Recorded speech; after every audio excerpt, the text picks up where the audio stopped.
Why is it so important to submit to the authority of Scripture?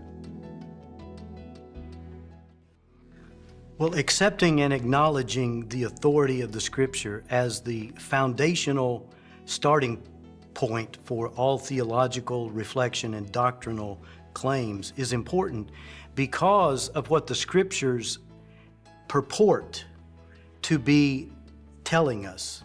And that is this, that God has acted in history. We have to remember that the Scriptures aren't comprised of a set of great religious insights or moral claims. Take like the Quran or the writings of much of the Hindu scriptures or Buddhist writings. Those are basically moral proclamations or religious insights produced in the mind of what we might call a religious genius, the Buddha, or Mohammad.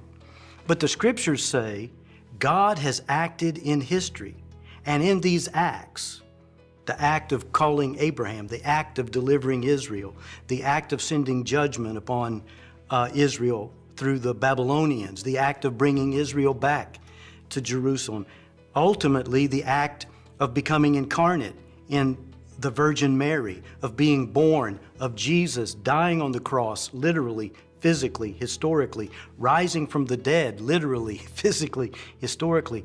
Those are historical events that the Scriptures say they are reporting on.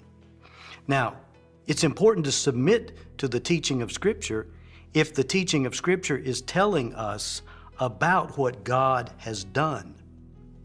The Scriptures, then, are our only access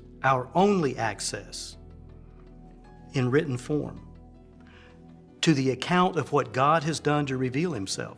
That's the only access we have to God's mighty acts of self-revelation. Therefore, the Scriptures themselves become the revelation of God to us.